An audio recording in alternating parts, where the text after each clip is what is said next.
Assalamualaikum warahmatullahi wabarakatuh.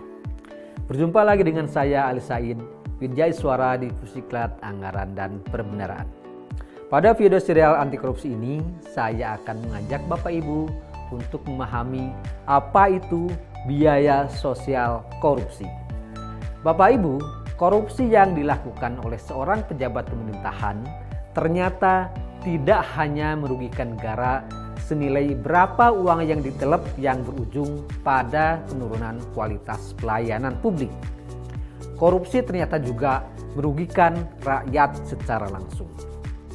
Penanganan kasus tindak korupsi tentu menggunakan APBN yang berasal dari penerimaan pajak.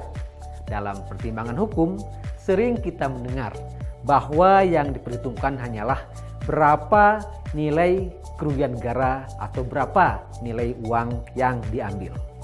Padahal ada kerugian lain yang lebih besar dari sekedar uang negara yang hilang, yang disebut dengan biaya sosial korupsi.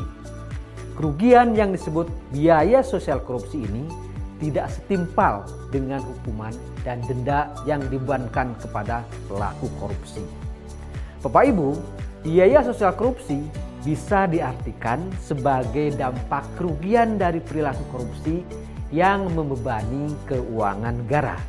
Dampak ini timbul bukan hanya sebatas nominal uang yang dikorupsi, tapi segala biaya yang harus dibayar negara karena perilaku korupsi tersebut.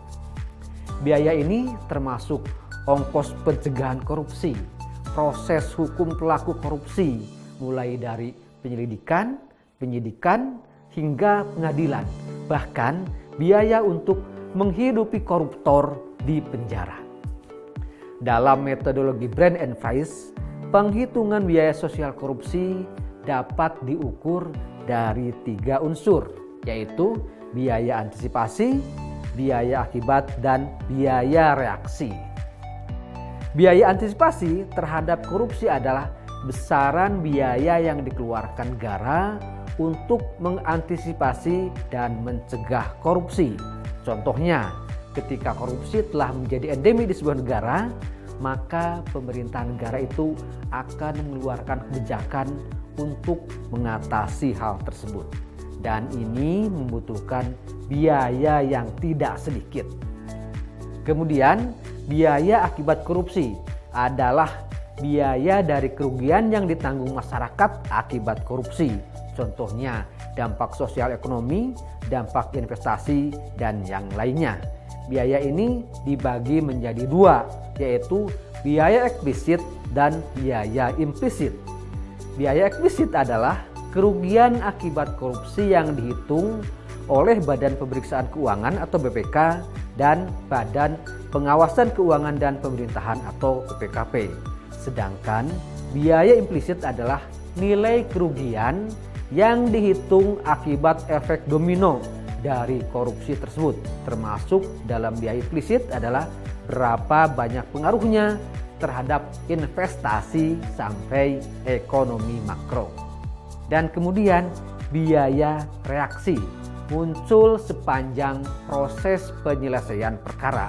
Mulai dari proses penyelidikan, penyidikan, penuntutan, sampai si koruptor masuk ke penjara.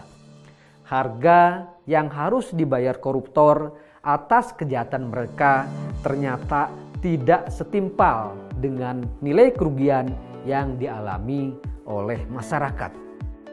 Catatan KPK dalam rentang tahun 2001 sampai 2012, kerugian eksplisit akibat korupsi oleh 1.842 koruptor mencapai 168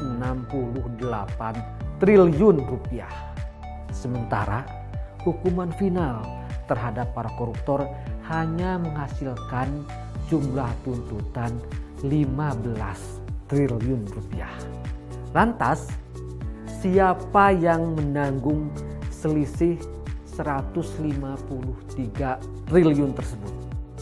Tentu saja rakyat. Biaya sosial yang muncul dalam kasus korupsi adalah tanggungan negara yang sudah pasti uangnya berasal dari pajak rakyat. Pajak yang seharusnya bisa untuk meningkatkan kesejahteraan rakyat malah digunakan untuk mengurusi korupsi dan mensubsidi kerugian akibat korupsi. Hukuman yang diberikan kepada koruptor juga kerap dianggap tidak setimpal dan tidak memberi efek jerah. Disinilah ketidakadilan dirasakan oleh rakyat. Atas kondisi ini muncullah ide untuk memasukkan pembebanan biaya sosial korupsi tersebut sebagai bagian pemidanaan kepada pelaku tindak pidana korupsi.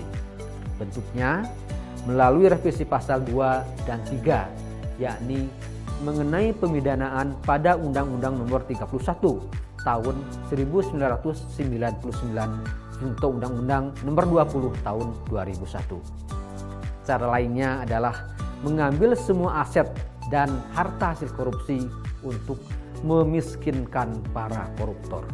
Cara ini digunakan selain membayar biaya sosial korupsi, juga dianggap lebih memberikan efek jerah bagi pelaku korupsi dibanding dipenjara.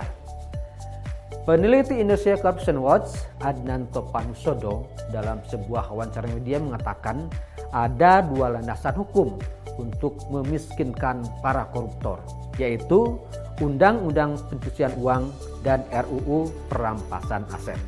Pemiskinan koruptor ini, kata Adnan, adalah aspirasi rakyat yang seharusnya ditindaklanjuti dengan serius oleh penegak hukum. Tapi pada kenyataannya berbagai alasan muncul sehingga cara ini tidak dilakukan. Lalu apa yang harus kita lakukan agar APBN tidak semakin terbebani dengan biaya sosial korupsi? Tentunya dengan cara kita jauhi korupsi, dengan menanamkan nilai-nilai integritas pada diri kita dan lingkungan terdekat kita mulai dari saat ini. Demikian Bapak Ibu, semoga bermanfaat. Wassalamualaikum warahmatullahi wabarakatuh.